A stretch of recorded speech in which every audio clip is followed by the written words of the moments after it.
Hello, everybody. Welcome back to Jazz Talk, my favorite segment of the show where I interview local jazz musicians. This week, we have Orlando. Orlando, how are you doing today?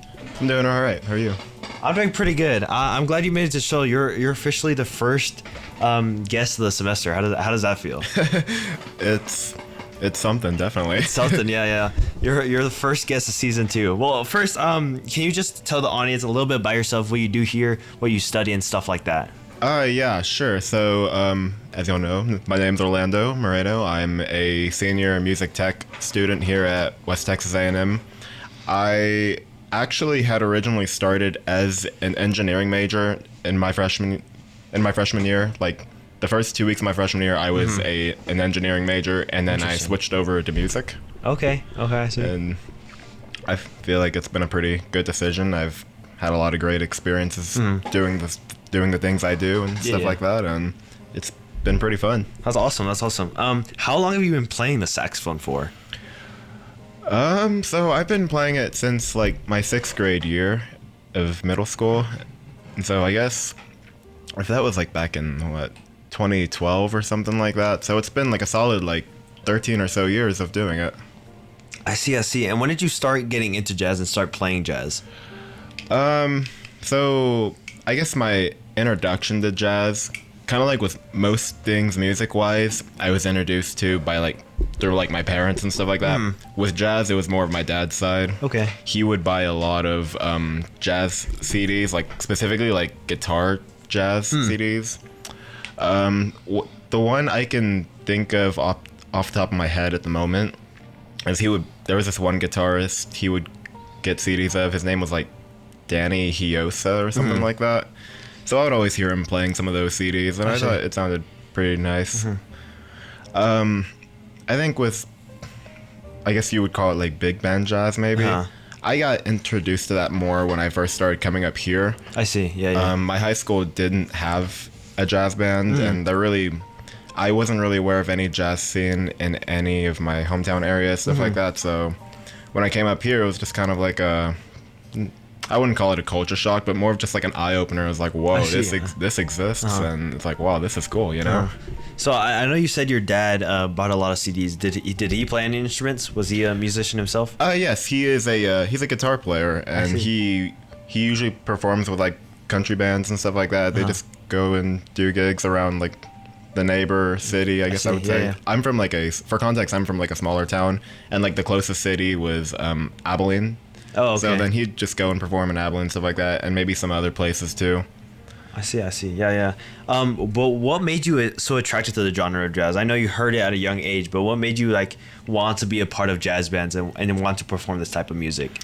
So it was my freshman year with so you know how like they have all like the early tryouts and stuff at like the beginning of the school year for jazz band, stuff like that. I didn't try out for jazz band my freshman year. I was asked about it, but I just never really got around to it. Of course, I was also around the time I was still like an engineering major and stuff like that, so none of that stuff really concerned me too much. But when I went to the first jazz concert that they had later that semester, I remember it started off with a jazz band too, right? And they opened it up with they opened the show with Moreno, right? Okay. And so I think it was Kobe Mount, who was the bari sax player at the time. I remember he just walked out there alone and just started like ripping the entire solo of Moreno, and it was such a cool experience. What made the experience even like cooler was that there was like some sort of like opera decorations in the background or whatever. Okay, yeah. So this jazz band was like performing with like a bunch of like opera sets in the background. It looked really cool, I thought. I don't know how they felt about it, but it looked really cool. So what's it called? I sat through that entire concert just completely amazed. That was my first time, I think, ever seeing like a jazz band like that perform, or like Jazz Band 1 and Jazz Band 2, so both of those bands really. That was my first time seeing those two just kind of perform, and I remember leaving the concert when it was all done just kind of telling myself, oh wow, I need to be a part of that, you know? Yeah. I see. So I know you're in both the jazz band and normal band right now. Does the way you think change a lot when you're playing in a jazz setting compared to when you're playing in a band setting? A tad bit, I would say. I feel like more in like just a regular band setting, you know. I think, I don't know. I Oh man, that's kind of hard. Actually, that's kind of hard to answer. Actually, I think with more of just like a band setting, I'm used to just being like a part of one big group, you know, and just kind of blending in with all of them. I see. And then with being in jazz bands and stuff like that, there was only like one or two people that have like my part, So I kind of, at least in my opinion and my understanding of things, my whole thought process with that is just kind of bring out my part a little more, bring it a little more out, because I'm probably the only one that has that specific part. And then of course there's like improvs and solos and all that stuff, so I can just do whatever with that, really. How often would you say you listen to jazz? Probably, I won't lie, probably not often as I should. I would say, like, I listen to it a good bit, a lot of what I usually listen to is just like different types of like metal music and stuff like that, like different subgenres and all that fun stuff. And it's real easy for me to just kind of keep myself in that sort of area of things. So then when I branch off and go to listen to like jazz music and stuff like that, I'll like sometimes forget, be like, oh, this is nice. I should listen to this more and more, From the jazz music you do listen to, are there any artists that you find yourself keep going back to, or just artists you really enjoy listening to? Yeah, I'd say so. What's it called? There's this one saxophonist, Joshua Redman. I believe that's his name, if I remember correctly. Yeah. He has this one album that I remember, I think, finding my sophomore year, I believe. Of college. I remember just like listening to like the whole thing and just being, completely wild with it. I see. Do you have any like specific role models in the world of jazz? It would probably have to be Joshua Redman at the moment. I would say. Is there a specific reason he's your role model? To be honest with you, I'm not too sure about that. I don't know. I feel like it's just easier kind of to keep up with him just because I know his stuff a little more. Yeah, I see. Is there a saxophone player that you listen to quite often that you try to replicate the sound of? Oh, man. So it's between Josh Redman and then Kamasi Washington at the moment. I see. Hopefully if I pronounce his name correctly. What makes their playing so special to you that you find yourself wanting to sound like them?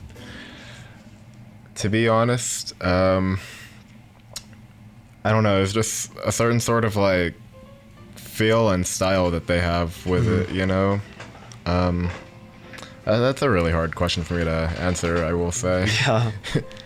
I've always just kind of thought to myself that I should just kind of just be me, I see. And not necessarily try to replicate others just because other people have done that already. I see. And so I'm like sort of my own sort of person, and I should try to just have my own sort of sense and style, But of course I can always like incorporate styles from other people, and incorporate it into like my playing and stuff like that, Yeah, let's chill.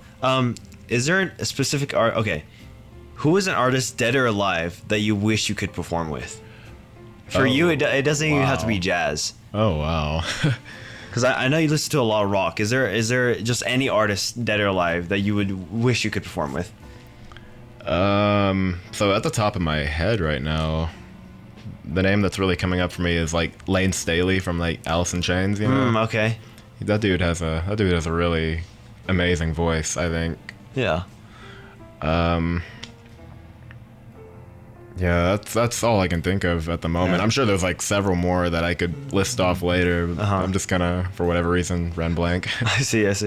If you could take the playing ability or the writing ability of any artist ever, who and why would you pick them?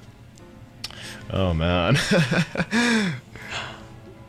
I think, honestly, it would probably be John Coltrane. In the playing ability or writing ability? In the playing ability. I see. I think especially towards like my improv right now, it's, at least in my opinion, my improv, it's gotten better over time, I remember when I first started like doing solos and stuff like that, I just like froze completely and just lost track of everything, and then I've gotten like obviously better at it, I've tried to, I don't know, fix my issues with just keeping track of where I'm at and just kind of staying in the whole style of things, you know. I see. Well, you got into improvising a little bit. What exactly are you going through? What's going through your mind exactly when you're making an improvised solo? So I'll usually, when it comes to like getting ready for like a performance or something, I'll like specifically listen to like several different like jazz licks, you know, from like other solos, whether it's from that same chart that we're performing or if it's just from something different. I remember one year I had attempted taking a solo I heard from a Stone Temple Pilots song actually, and putting that into one of the solos I was doing. I honestly can't remember if that went successful or not. What's it called? I'll try to get like those sort of like licks, riffs in, that sort of thing. And then from there on out, I just kind of see what pops up in my head, you know. Is there a certain like style of jazz that you find yourself having a better improvised solo, or just find yourself having an easier time improvising on a certain style of jazz? Not really, to be honest. I think each sort of style has its own sort of like challenges. Like, I don't know, faster swing ones, I think I found myself taking a lot of solos in those, so I'm a little more used to that, I would say. But when I like take solos in like something much slower or ballad like, you know, I feel like that's a little more calming, to be honest, in a sense. Like, that's just, I don't know, I find that a little easier. Why do you think people's emotions in jazz have such a close connection to each other?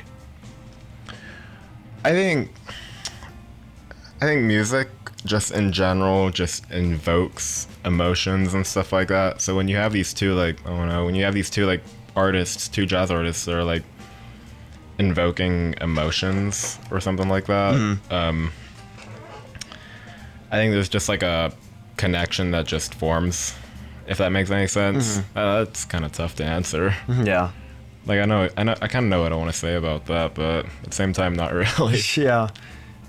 Do you find yourself like when you're playing? For me personally, when I'm playing like a certain a chart or anything, I find myself thinking of certain emotions depending on the song. Do you find yourself doing the same thing, or is it mostly like just trying to think of what the next part of the song is? Oh no, I definitely think you have to consider emotions in some sort of way. I may not be necessarily feeling them when I'm performing them, but I hope like just like the audience feels it, you know, or feels the emotions, and that I can successfully portray those sorts of thoughts and feelings to them. Because if we can do that, you know, then I think we've succeeded as musicians. Yeah, I see. And compared to like if I just went up there and performed it, but like didn't consider any of that, you know, just went up there and just went through like the motions of things, I don't think it would be as memorable or as much of a good experience as it should be. I see. What is one of your favorite memories relating to jazz? There's a few that I can think of. I remember my sophomore year of college here, we performed a jazz arrangement of Black Hole Sun from Soundgarden. Oh yeah. And I had this like really long solo, and I remember like listening to a lot of Soundgarden when I was in like 7th grade and stuff like that. So I remember just kind of telling myself, oh wow, like 7th grade me would be like excited about that awesome, sort of thing. That like, I don't know, 20-year-old me is now getting to do some like improv over Black Hole Sun, you know? Yeah. Is that arrangement made by Austin Brazil? I don't remember it being made by Austin Brazil. Because I know he also likes a lot of rock music, and he played it during June Jazz, and he said he wrote a chart for or an arrangement of Black Hole Sun. It's been quite a while, so maybe it was, but I just don't remember. I don't think it was. I think it was arranged by someone else. I see. Oh, my bad. No, you're good. What's it called? I remember also, though, like, this past semester when we performed, what's it called? Oh, why did I go blank? Oh, man. Never mind. It just left my head completely. It was like... Oh, Spain. Spain, yeah. I don't know why I forgot that. Dude, that's embarrassing. No, you're good. No, I remember we did that last semester, and that was a whole lot of fun. Especially with, like, just like the whole crowd involvement thing at the end. Yeah. Or the whole, like, clapping thing that goes with it, you know. I remember the clapping noises just getting, like, progressively louder, like, each time we did it. Each time we did that part, you know. Yeah. So that was really cool. I see. How has jazz affected your life? It definitely continues to open, like, the range of music that I listen to in general, because I'm always trying to listen for new things to listen to, stuff like that. Just search for stuff. I mean, like I said before, metal and rock are a lot of what I listen to, but I'm like, anything that sounds good, you know, to me, I'll listen to it. I see. I don't care what it is, you know. But for the most part, it's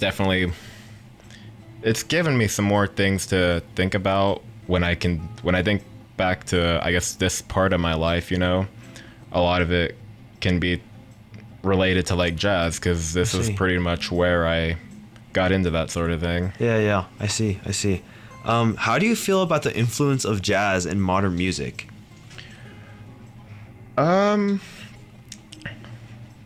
It's definitely, oh man, because there isn't, well, oh man. Because I know a lot of people, I know there's a lot, I don't know how much you listen to Kendrick Lamar, but he has a lot of callbacks to jazz music, and there's a lot of more artists doing jazz charts, and there's people like take inspiration from rock music and put jazz into it, or the other way around. They take the inspiration of rock music and stuff like that and incorporate it into a jazz. And so people find themselves doing the opposite too, finding different elements of jazz and putting it into different music. I think that's just a really cool thing, honestly. Like, anytime I hear something like that, you know, they just sort of like, it almost like perks my ear up instantly. Yeah. It's like, oh, wait a minute, you know, this is cool. Yeah. This is nice. I think, I mean, shoot, I hope more people do that, you know. Yeah. It's so cool to hear that sort of thing. Do you have any pre-performance rituals that you do every time before you perform? So this sounds kind of silly, but I watch a lot of hockey, for context, right? Yeah. And so there was the 2018-2019 St. Louis Blues team, who was like, the start of the season, they were like dead last and everything, you know, and then the second half of the season kicks off and they start winning a bunch of games. They bring up this goalie who's like a rookie. His name's Jordan Binnington, right?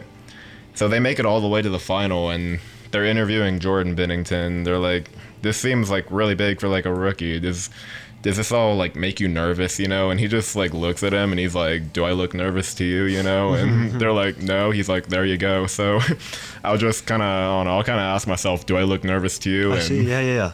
I'll be like, no. It's like, all right, then we're good, you know? That's awesome. Yeah.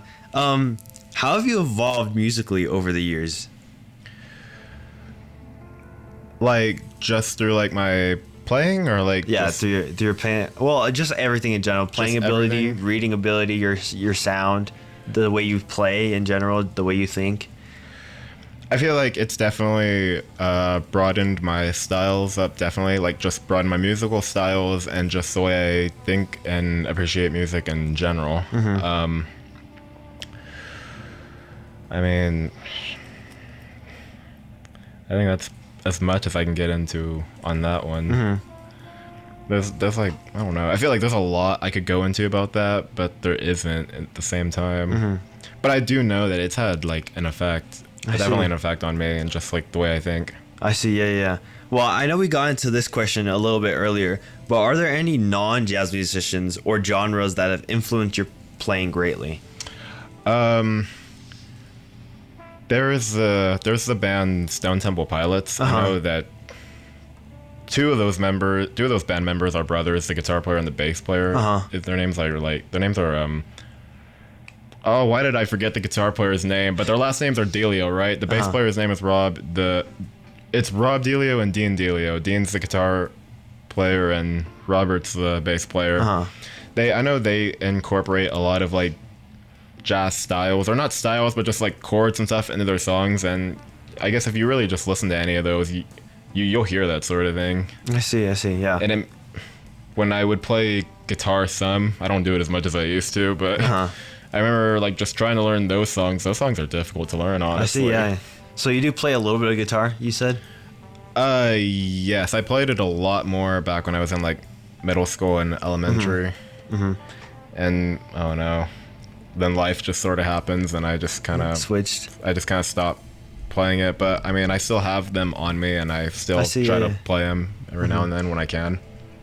And when it comes to saxophone, what primary saxophone are you? Is it mostly tenor that you primary in? Yes, I've played tenor pretty much since the beginning. My first saxophone in middle school was a tenor. I see. Okay. It's what I played throughout all of high school. And what's it called? It's only been this year recently where in the saxophone ensemble where I'm actually on bari sax now. That I remember my sophomore year. I remember I was subbing for a pep band game, and I was actually on alto sax for those 2 games, and that was like my first time playing alto sax for like longer than 5 minutes, and that was just it was an experience. It felt much different, you know. The tenor is obviously like bigger, you know. And so I'm like holding this like way smaller like saxophone, and it's just like, whoa, you know, this feels weird. So you've always really preferred tenor saxophone? Yes, that's all I've done pretty much. Do you think if you would have started on a different instrument, it would have been like it would have changed the course of your life, I guess? I mean, I guess a different saxophone. I think it probably would have definitely made me a better player, I'd say. if I had some sort of experience on the other ones rather than just tenor. Like I could have like mained tenor pretty much still, but I could have like delved into like the other ones also. But I mean, I'm starting to do that a little more now. So I mean, better late than never.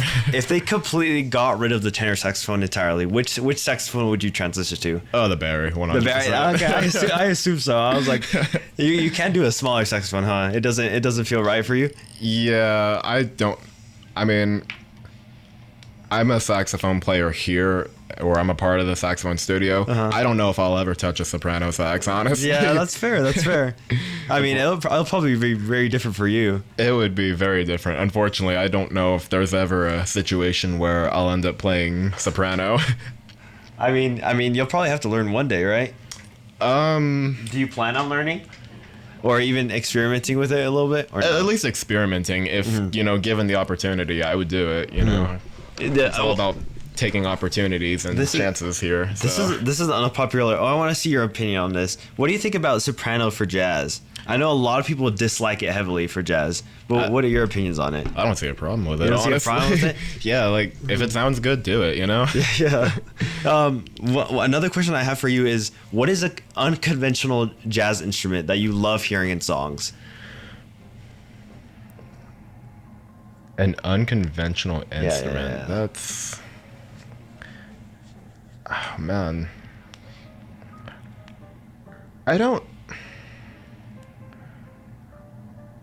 know if I would consider it unconventional.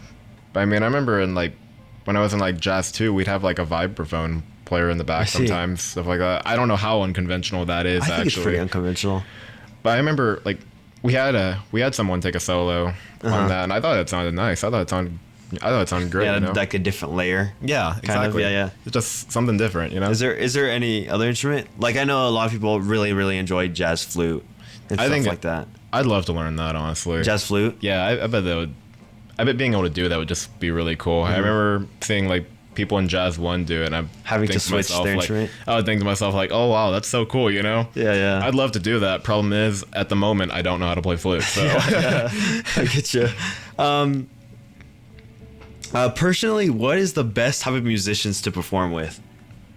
Just people that really enjoy what they're doing and are not jerks about it. I see. I guess the ones that, I mean, they take it serious, but like they don't take it super serious to a point where like they're just rude about it, you know? 'Cause, I mean, that goes for anything, really. Rude people are not fun. Yeah, no. What has been your favorite concert or set list you have ever performed in? That's kind of tough, honestly, because like each jazz band performance that I'm a part of becomes like my new favorite. I see. Yeah. So I would say the recent one we did last semester I see. is my favorite at the moment. And then my next question is, what has been your favorite crowd? Would it be the same thing since it had to do with the clapping and everything like that? Yeah, it was definitely that same concert for sure. Just the feel of the audience, just everyone excited and everyone getting involved. Yeah. Besides like maybe football games that I would like march in, where depending on whether or not that audience was just going to like concession stands while we were performing, or if they were genuinely there for us or whatever. Yeah. I feel like with the jazz performances, like that audience is like 100% to see you, and and they enjoy it. Yeah. Or I hope they do, but I'm sure. Yeah. How do you think technology has impacted jazz in general?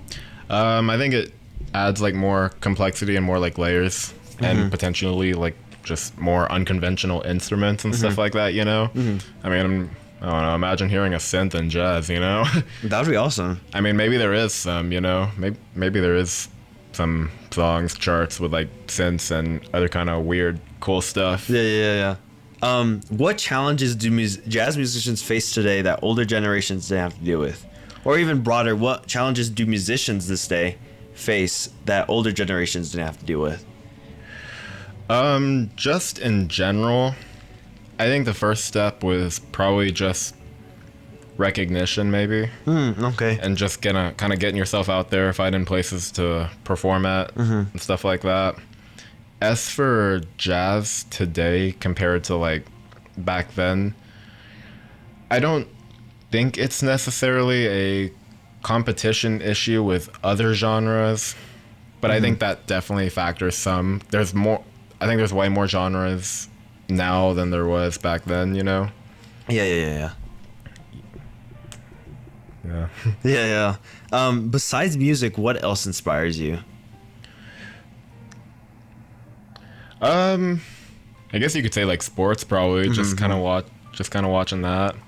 Maybe any of the storylines that kind of develops with them, I see. Yeah. We all love a good underdog story, that, or I think most people do, anyways. Yeah. Do you find yourself? I know you're a big hockey guy.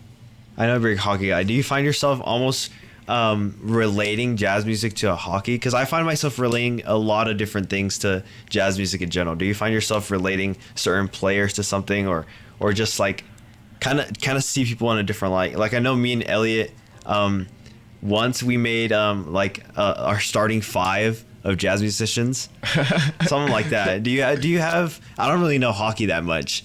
Yeah, no, that's fair. Inform me about hockey. What are the positions they play? How does that work? So there's 5 skaters on the ice, and then there's a goalie. So there's a total of like 6 people on the ice per team. There's the center, there's the 2 forwards, and then there's the 2 defensemen. Yeah.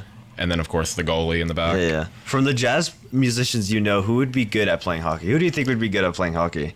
From the musicians, I know just like the ones here in school. No, from like famous jazz musicians. Oh man, wow. I don't have an answer for that one at the moment. Do you not think John Coltrane could play hockey? I mean, he could probably. I don't know what position he'd play, but I mean, That's fair. That is a tough question. I gotta admit. Something I can sit late at night and think about now. Yeah. What is the best advice you have ever gotten relating to music? I think for the most part, it's just have fun with it, honestly. Like constant comparing yourself to others and stuff like that is obviously not a good thing, and so I've tried my best to limit that sort of thing.